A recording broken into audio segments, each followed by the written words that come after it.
معزز سامعین و حاضرین، آج آپ سورہ ہود کی آیت نمبر 24 سے ترجمہ سماعت فرمائیں گے۔ اس آیت میں مومنین اور کفار میں فرق ہے، یہ بیان کیا گیا۔ فرمایا مثل الفریقین کالاعمیٰ والاصم والبصیر والسمیع، دونوں فریقوں کا حال ایسا ہے جیسے ایک اندھا اور بہرا ہو اور دوسرا دیکھنے والا اور سننے والا ہو۔ حل یستویان مثلا، کیا ان دونوں کی حالت برابر ہے؟ افلا تذکرون، تو کیا تم نصیحت کیوں نہیں پکڑتے؟ اس آیت میں اللہ تعالیٰ نے کفار اور مومنین کے درمیان جو فرق ہے اس کو ایک مثال سے واضح فرما دیا۔ یعنی کافروں کا حال اندھے اور بہرے انسان کی طرح ہے، مومن کا حال دیکھنے اور سننے والے کی طرح ہے۔ یعنی آپ پچھلی آیات کو اگر ذہن میں رکھیں گے تو آپ کو سمجھ آ جائے گا کہ اللہ پاک نے کفار کے لیے فرمایا کہ یہ دیکھتے نہیں، سنتے نہیں، کیونکہ قرآن کی گواہی نہیں سنتے، کائنات کو دیکھتے نہیں اس طریقے سے جس طرح ہم دکھانا چاہتے ہیں۔ تو اللہ فرمایا کہ مومن دیکھنے والا ہوتا ہے، وہ کائنات کی خوبصورتی سے، اس کی رعنائیوں سے، اس کی ترتیب سے، اس کے گروتھ کرنے سے وہ اللہ تک پہنچ جاتا ہے۔ اور کافر جو ہوتا ہے، جو مرتد ہوتا ہے اور جو ملحد ہوتا ہے، خاص کر جو خدا کا منکر ہوتا ہے، وہ اس کائنات کو دیکھ کر پہنچ نہیں سکتا، اللہ پاک جل شانہ کی معرفت حاصل نہیں کر سکتا۔ تو اللہ فرماتا ہے کہ یہ اندھے اور بہرے اور دیکھنے اور سننے والا یہ ایک طرح کا تو نہیں ہو سکتا۔ یہی مثال کفار اور مومنین کی ہے۔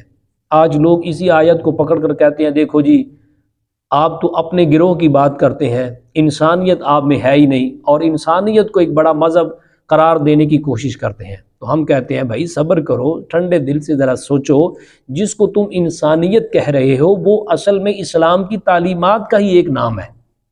آپ وہ منظر دیکھیں کہ جب نبی کائنات صلی اللہ علیہ وآلہ وسلم اس کائنات میں مبعوث ہوئے، دنیا میں تشریف لائے، تو آپ کے آنے سے پہلے انسان تو تھے مگر ان میں انسانیت نہیں تھی۔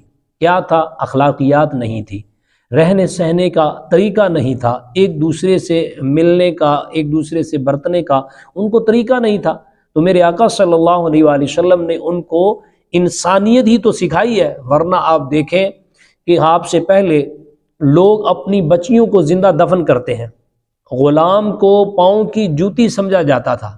تو میرے آقا صلی اللہ علیہ وآلہ وسلم نے اور قرآن کی تعلیمات سے ان کو انسانیت سکھائی کہ وہ لوگ جو غلاموں کو جوتی، پاؤں کی جوتی تصور کرتے تھے اور اپنا جوتا دھوپ میں پڑا ہوتا اور غلام اجازت کے بغیر اگر جوتا اٹھا کر چھاؤں میں رکھ دیتا تو آقا کوڑے برساتا کہ تم نے مجھ سے پوچھنا گوارا نہیں۔ یعنی یہاں تک حالات تھے۔ اور پھر نبی پاک صلی اللہ علیہ وآلہ وسلم نے یہ انسانیت کا درس دیا، اخلاقیات بتائیں کہ وہی لوگ جب آپس میں ملتے ہیں، اور حضرت بلال حبشی رضی اللہ تعالیٰ عنہ کو آپ دیکھیے کہ حضرت عمر فاروق جیسا سردار کا بیٹا جب دیکھتا ہے کہ حضرت بلال آ رہے ہیں تو حضرت عمر فاروق کہا کرتے تھے سیدنا یا بلال، کہ بلال ہمارا تو آقا لگتا ہے۔ اور حضور صلی اللہ علیہ وآلہ وسلم نے بھی کعبے کی چھت پہ ان کو کھڑا کیا۔ بڑے بڑے سرداروں کے بیٹے پاس کھڑے ہیں لیکن کعبے کی چھت پر کھڑا کر کے اذان کہنے کا حضرت بلال کو کہا۔ تو یہ انسانیت کا درس اصل میں اسلام ہی دیتا ہے، اور اسلام اس انسانیت کا سب سے بڑا خیر خواہ مذہب ہے۔ آج لوگ جھوٹ بولتے ہیں صرف اسلام دشمنی کے اندر، ہمیں یعنی اسلام سے متنفر کرنا چاہتے ہیں۔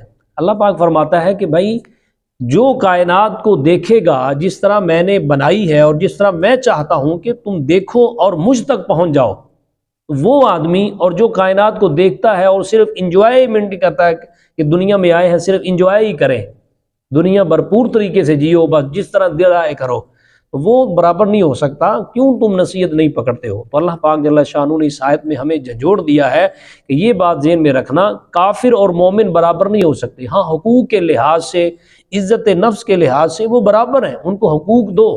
اللہ کے ہاں تو قدر اس کی ہے، ان اکرمکم عند اللہ اتقاکم۔ کافر اور مومن تو کیا، اللہ کے ہاں تو تمام مومن بھی برابر نہیں ہے۔